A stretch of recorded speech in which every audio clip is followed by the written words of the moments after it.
Hello, good morning all of you. 6 Hindi medium science की class बेटा, आपका पार्ट 8 जो है चल रहा है, जिसका नाम है शरीर में गति। शरीर में गति के अंदर मैंने आपको काफ़ी हद तक इसके पॉइंट्स आपको मैंने क्लियर कर दिए हैं। अभी इसमें ये थोड़ा सा बड़ा चैप्टर है, इसके अंदर अभी और भी पॉइंट हैं जो मैं आपको अब डिस्कस करूँगी इस वीडियो के अंदर। मैंने आपको इसके अंदर बताया था कि मानव में कैसी गतियाँ होती हैं, उसी तरह से जंतुओं में भी विभिन्न प्रकार की गतियाँ किस तरह से उनकी गतियाँ संभव हैं। तो वो सारी चीज़ें मैंने बताई थी, कौन कौन से अंग गति करने में सहायक होते हैं, कौन कौन से अंग इसमें सहायक होते हैं, वो सारी चीज़ें बताई थी। मैंने आपको लास्ट वीडियो के अंदर पसली, पंजर और मेरुदंड के बारे में समझाया था। मेरुदंड के बाद अब जो है आप इस तरह से देखेंगे तो श्रोणि अस्थियाँ और कंधे की अस्थियाँ भी आती हैं। कंधे की अस्थियाँ और श्रोणि अस्थियों के बारे में, यानी कंधे की अस्थियाँ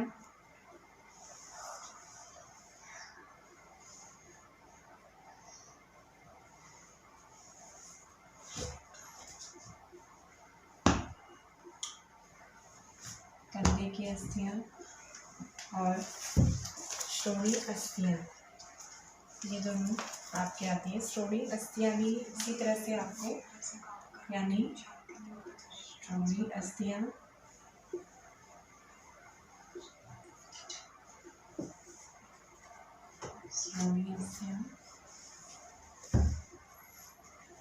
कंधे की अस्थियों के बारे में अगर बात करें तो इसमें कंधे के समीप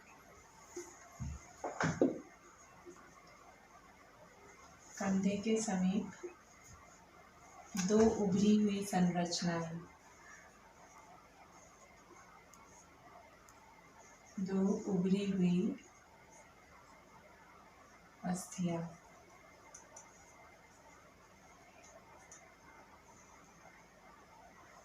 दो उभरी हुई अस्थियां। इसी तरह से श्रोणि अस्थियों की बात करें तो श्रोणि अस्थियां होती हैं, ये बॉक्स के समान आपको दिखाई देती हैं, बॉक्स के समान, और अमाशय के नीचे, अमाशय के नीचे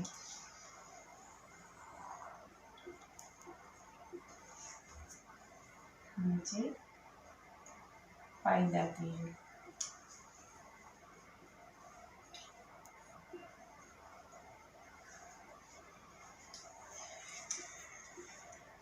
ये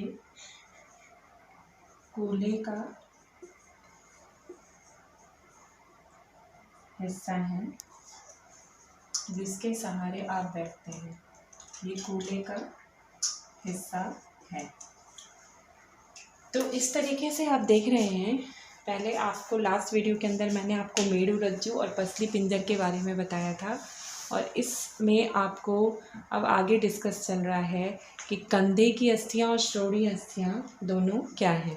कंधे की अस्थियाँ, कंधे के समीप दो उभरी हुई अस्थियाँ जो होती हैं वो आपकी कंधे की अस्थियाँ कहलाती हैं। श्रोणि अस्थियाँ क्या होती हैं, ये बॉक्स के समान अमाशय के नीचे पाई जाती हैं। ये कूल्हे का जो हिस्सा होता है वो इस तरीके से, वो यानी जिसके सहारे आप बैठते हैं, वो ये आपकी अस्थियाँ निर्मित होती हैं, यानी उससे बनी होती हैं, उन्हें बोलते हैं श्रोणि अस्थियाँ, यानी कूल्हे का भाग बनाती हैं ये श्रोणि अस्थियाँ। इनमें भी आप कंधे की अस्थियों को भी आप देखते हैं तो ये थोड़ा बहुत आपको पसली पिंजर जैसी दिखाई देती हैं, और श्रोणि आपको जस्ट एक सरसी जैसा आपको नज़र आता है कि सरसी जैसी रचना है। तो इसका भी मैं आपको चित्र थोड़ा सा समझा देती हूँ क्या है। तो देखिए, जैसे आपका ये इस तरीके से होती है,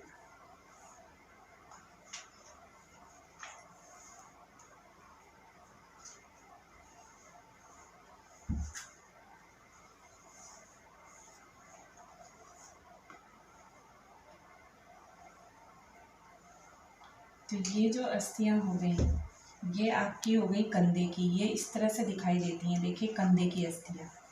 और आपको श्रोणीय अस्थियों की बात करें तो श्रोणीय अस्थियाँ आपको इस तरह से नज़र आती हैं।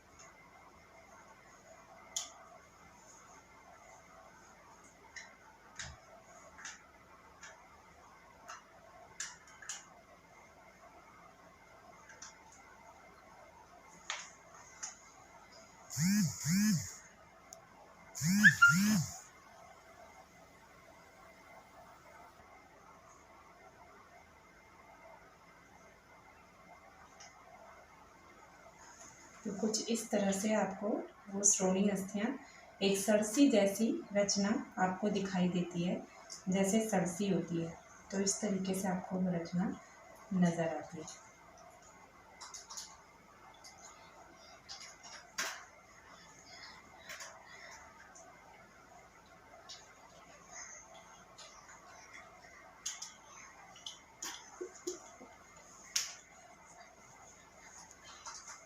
तो ये आपकी इस तरीके से आप देखते हैं, ये आपकी थोड़ी थोड़ी ये सरसी जैसी समझ में आती है कि ये सरसी जैसी रचना है।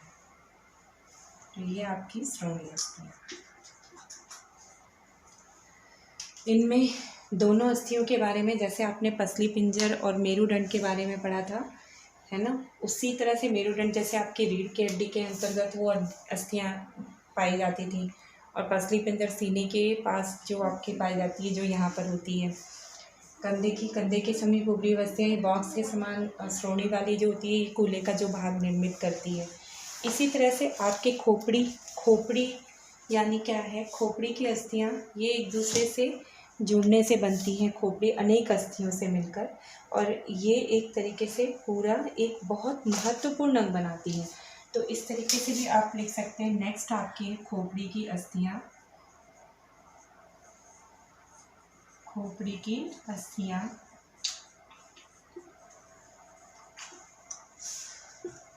और खोपड़ी की अस्थियों में आप ये बोल सकते हैं, ये अनेक अस्थियों से मिलकर बनी होती हैं। ये अनेक अस्थियों से मिलकर बनी होती हैं।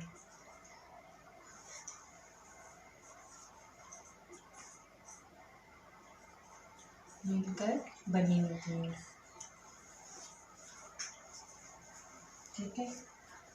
इस तरह से ये मतलब एक महत्वपूर्ण, यह एक महत्वपूर्ण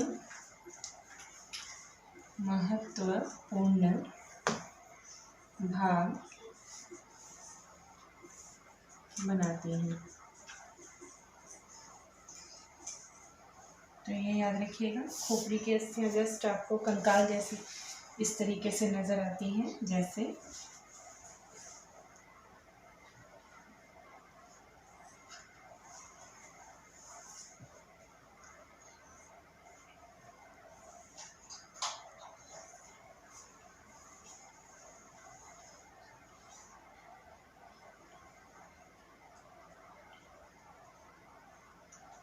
ये आपकी इस तरह से खोपड़ी की अस्थियाँ दिखाई देती हैं।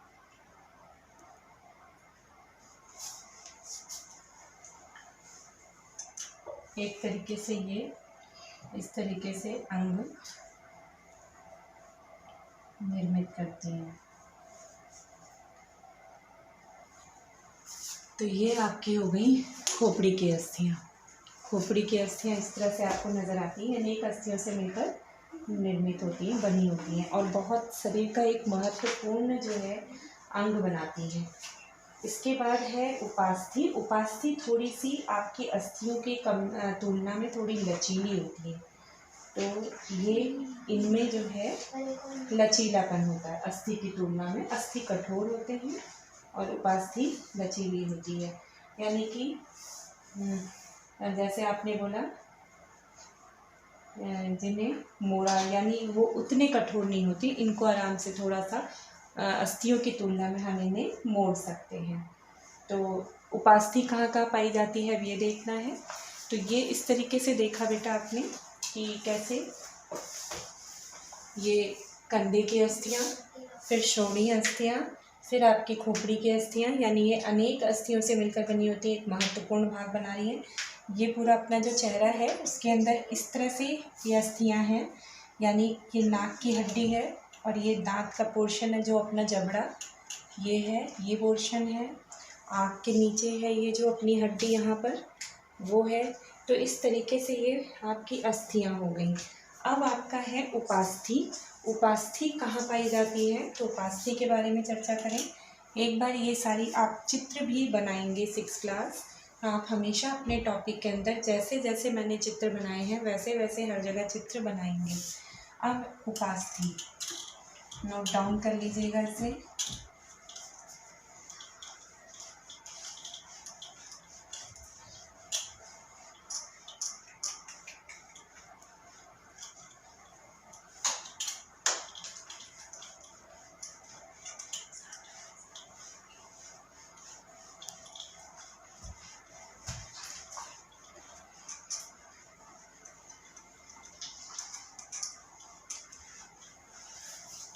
है उपास्थि। उपास्थि के बारे में अगर बात करें तो उपास्थि क्या होती है।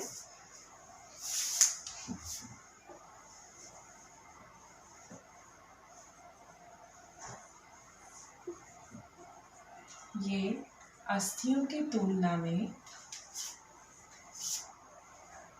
ये अस्थियों की तुलना में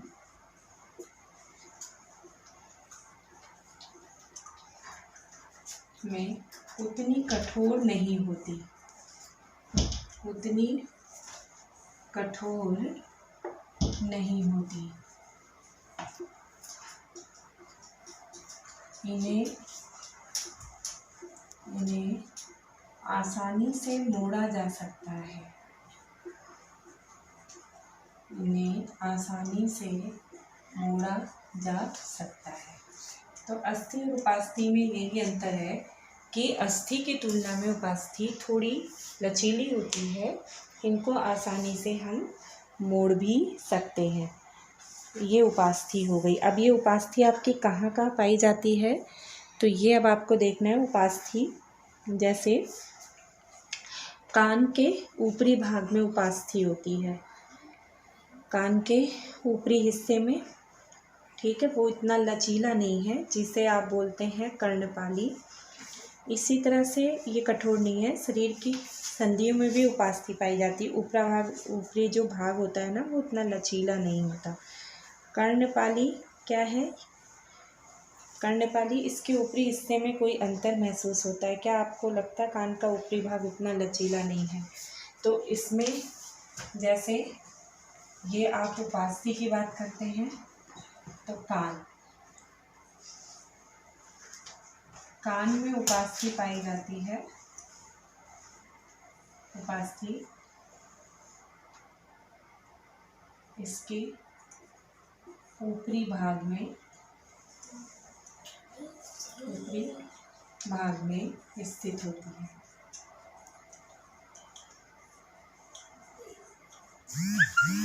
स्थित होती है उपास्थि, कान में उपास्थि इसके ऊपरी भाग में स्थित होती है।